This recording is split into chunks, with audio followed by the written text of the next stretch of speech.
It's been more than 2 years since a mob of Trump supporters stormed the Capitol. To date, the Department of Justice has arrested more than 1,000 Trump supporters, with more than half of them pleading guilty for their crimes. The former president, who lost to President Biden, continues to falsely claim that he actually won the election. And now he blames his former vice president for the events of that day, because Mike Pence dared to follow the law. Still, the FBI has arrested just a small fraction of the more than 3,000 people who could be charged. More than 1,000 additional people could still face charges, and at least 250 suspects are still wanted by the Bureau for assaulting officers. Despite what we saw, Tucker Swanson Carlson, to be exact, released cherry-picked video to rewrite the truth and claimed that what we saw was in fact peaceful, and the people who stormed the Capitol were sightseers, not insurrectionists. As for the QAnon shaman guy, Jacob Chansley, who Tucker went to great lengths to defend as a police-escorted visitor, well, on Sunday, the DOJ said that Tucker omitted what he really did, which includes this lovely video of Chansley and others forcibly entering the Capitol. Everybody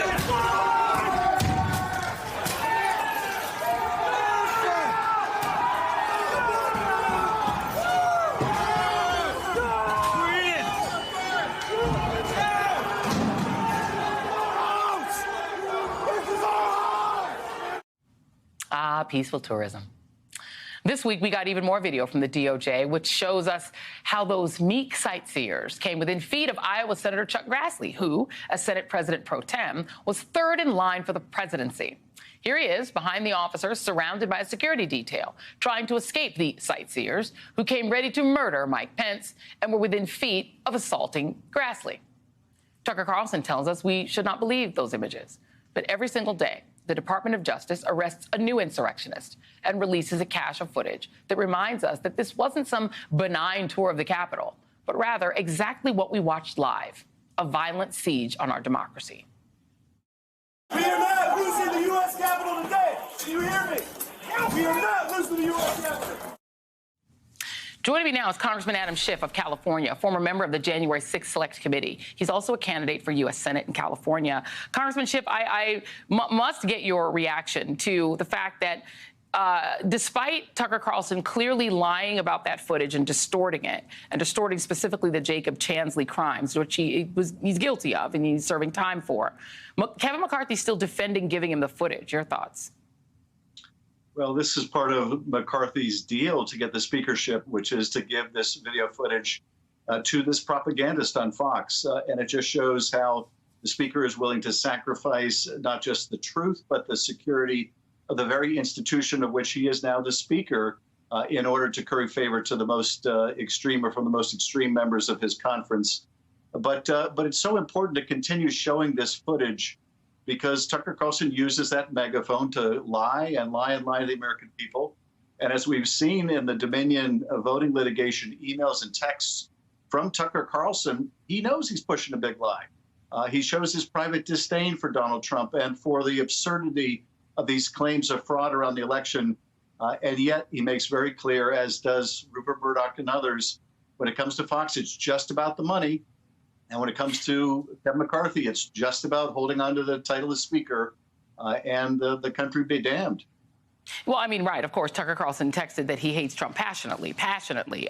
And to your point, there was a deal that was cut for Kevin McCarthy, even though it still took him 15 votes. He made a promise to Marjorie Taylor Greene, allegedly, to investigate Speaker Pelosi and the Department of Justice to release this 40,000 hours of footage to Tucker Carlson and to authorize a subcommittee to investigating the events surrounding the Capitol breach and also they're talking about the people who were arrested, many of whom assaulted police officers and beat them with their own shields and tased them.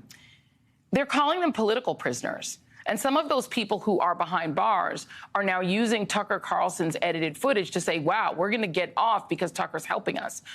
This feels like quite a bit of collusion between some members of the House of Representatives, Tucker Carlson, and the people who engaged in the...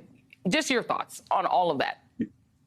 Well, you know, it is just another page out of the Trumpist playbook, and that is when you're caught in serious wrongdoing, then you investigate the investigators. You try to discredit what you were involved in, and the investigation of that by investigating the investigators.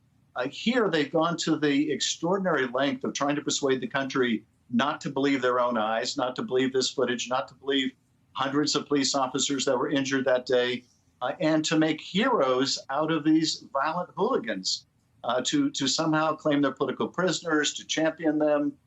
You've got the former president reportedly doing a music video with some of them. I mean, it is just absurd.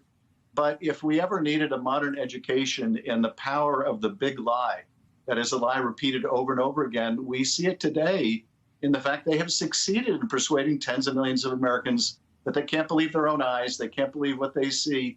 No, they've got to believe this propaganda. And it just couldn't be more dangerous if Americans can't agree on a common set of facts. Then what basis do we have to make decisions about policy and how we move the country forward? You have people like Barry Loudermilk, who led a tour of Capitol insurrectionists and who is now heading an investigation into the investigation.